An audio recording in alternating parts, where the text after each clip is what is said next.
Cette relation a enrichi l'Europe, mais n'a pas enrichi l'Afrique. Le président du Ghana, Nana Akufo-Addo, a délivré un discours qui a laissé Emmanuel Macron sans voix. Et pour le découvrir, il te suffit de regarder ça.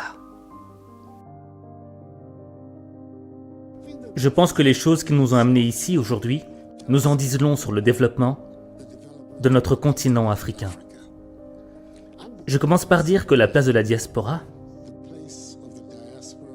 le statut des personnes vivant dans la diaspora, de la diaspora africaine, est intimement lié à ce qui se passe sur le continent. Une Afrique forte et performante transforme votre position et votre statut ici, en Europe. Mais une Afrique qui continue à vivre le récit de la pauvreté, des enfants affamés, des gens qui traversent le Sahara, vont dans des bateaux branlants et meurent à Lampedusa pour se rendre en Europe, cette Afrique n'est pas un récit qui va vous aider ici. Je pense donc qu'entre vous et nous, notre tâche principale est la transformation du continent. Et pourquoi est-ce que je dis cela? Juste un exemple simple. La diaspora chinoise est censée compter quelques 60 millions de personnes. Et dans le tableau des États, il constitue le 25e pays du monde. On dit que des 52 milliards d'investissements étrangers qui ont été investis en Chine dans les années 80 et 90, eh bien, ces 52 milliards ont permis de transformer la Chine en ce qu'elle est aujourd'hui. Le centre de fabrication du monde. 26% de cela venait de la communauté chinoise d'outre-mer. Et ce développement de la Chine qui a eu lieu a changé le statut de la position des Chinois dans le monde entier.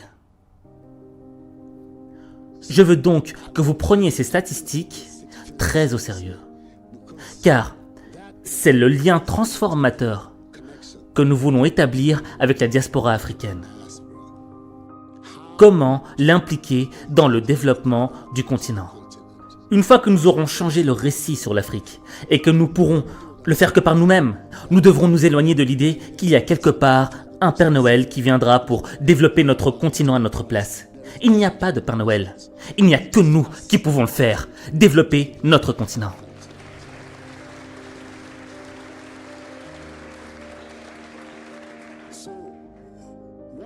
Donc, une fois que cette mentalité sera nôtre et que nous devrons le faire nous-mêmes, nos relations avec les autres deviendront d'autant plus structurées et ponctuelles que nous le voudrons. Nos relations avec la France, avec l'Europe, nos relations avec l'Europe sont naturelles. Vous regardez la géographie du monde. L'Afrique et l'Europe sont des partenaires naturels. Il y a cette petite bande d'eau de la Méditerranée qui nous sépare, c'est tout.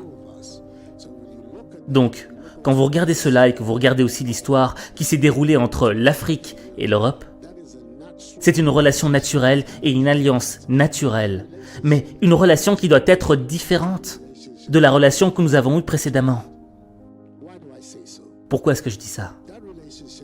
Cette relation a enrichi l'Europe, mais n'a pas enrichi l'Afrique. Nous devons donc changer cette dynamique. Et nous pouvons le faire qu'en prenant les mesures appropriées pour notre avenir.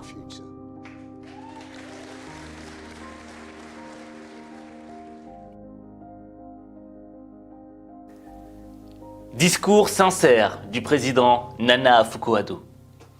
Et je veux dire que c'est vrai que quand tu es chef d'État, tu dois toujours avoir un petit peu la langue de bois. Mais là, il n'en avait rien à faire.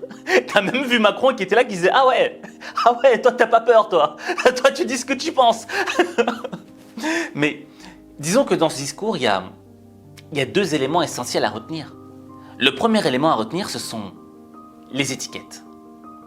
Je veux dire quoi par étiquette? Il y a un moment où le président te dit « Oui, vous savez, ces histoires d'Africains émigrés qui vont à Lampedusa, les pauvres, etc. Faut arrêter. » C'est clair. Parce que c'est une étiquette. C'est une étiquette qu'on pose sur toi. Mais cette étiquette ne dit pas qui tu es vraiment. Je vais te donner un simple exemple.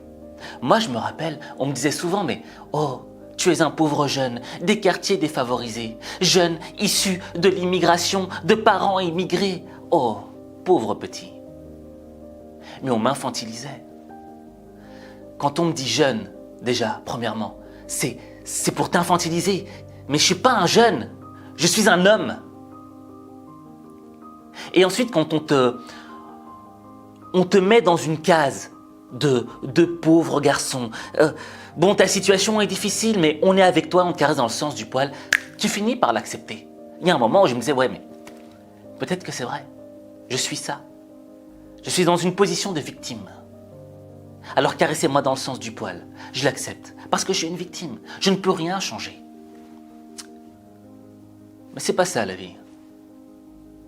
Les plus grands personnages de ce monde, ce sont des gens qui ont retiré toutes les étiquettes qu'ils avaient sur eux et qui ont décidé d'être la personne qu'ils devaient être.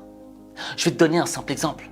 Gengis Khan, l'empereur mongol, alias Temujin. À un moment de sa vie, il a été esclave. Mais est-ce qu'on a retenu le fait qu'il a été esclave? Non. On a juste retenu le fait que c'était un des plus grands empereurs de tous les temps, qui a conquis un empire 3 fois plus grand que celui de Napoléon. Parlons de Napoléon. Napoléon. Est-ce qu'on a retenu le fait que c'était un jeune Corse qui était issu d'une famille qui n'était pas si riche que ça et qui avait du mal à parler le français, à maîtriser la langue française? Non. Qu'est-ce qu'on a retenu de Napoléon? Empereur de France. Mohamed Ali. Est-ce qu'on a retenu le fait que c'était un pauvre homme afro-américain qui était victime de la ségrégation? Non. On a retenu de cet homme-là que c'était un champion qui ne se soumettait pas. Steve Jobs. Je ne sais pas si vous le savez, mais Steve Jobs, c'est un Syrien, c'est un Arabe. Le père de Steve Jobs était un immigré syrien qui est arrivé aux États-Unis. Et Steve Jobs a été amené vers une famille d'accueil américaine. Est-ce que c'est ça qu'on a retenu de Steve Jobs? Non. Parce que Steve Jobs le savait que son père, son vrai père biologique était syrien. Mais il ne l'a jamais dit. De son vivant, il ne l'a jamais dit. Pourquoi? Parce qu'il ne voulait pas qu'on pose d'étiquette sur lui. Il voulait être la personne qu'il devait être.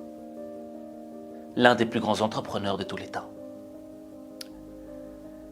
Et tu vois, dans ce monde, on va tout le temps chercher à te poser une étiquette sur toi. Parce que les gens ne savent pas te définir, parce que les gens ne savent pas qui tu es vraiment. Et c'est tellement plus simple de poser une étiquette que d'aller chercher en profondeur qui est la personne. Mais ça, on ne peut pas en vouloir au monde. D'accord? C'est pas le job du monde de découvrir qui on est vraiment. C'est notre job. C'est ton job de découvrir la vraie personne que tu es, les vrais talents, les vraies beautés cachées, les trésors qui sont enfouis au plus profond de toi-même. Donc ça, pour moi, c'est le premier des éléments. Découvrir qui tu es vraiment et te débarrasser de toutes ces étiquettes qu'on pose sur toi et qui ne te représentent pas vraiment. Le deuxième élément à retenir du discours du président Nana Akufo-Addo, c'est le fait qu'il n'y aura pas de Père Noël qui va descendre et qui va te donner les trucs comme ça et qui va t'aider facilement, tu vois. Moi, j'ai souvent eu cette tendance à croire qu'un jour, mais on a tous eu cette tendance à croire un jour, que tu rencontrerais peut-être un milliardaire et qui te dirait « Toi, tu m'as l'air d'avoir du talent. Allez, tiens, 1 million d'euros. Vas-y, monte ton entreprise, fais ton projet, je crois en toi. » Ça n'existe pas. Tu sais, dans cette vie, le problème c'est quoi? C'est que parfois on en a marre parce que on fait face au rejet. Je me souviens, lors de mes études d'ingénieur, j'étais constamment face au rejet. Lorsque je devais trouver un stage, les gens ne voulaient pas de moi, ils me rejetaient. Pourtant, le stage, c'est quoi? Je travaille gratuitement pour toi. J'allais, je disais, monsieur, je vais travailler gratuitement pour vous, acceptez-moi. Non, je crois pas, non. Je crois pas que je te veux.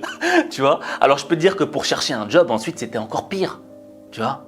Alors, tu prends ce qui vient parce que tu dois manger. Tu dois payer un loyer. Tu te soumets. C'est ça le problème du rejet. Le rejet fait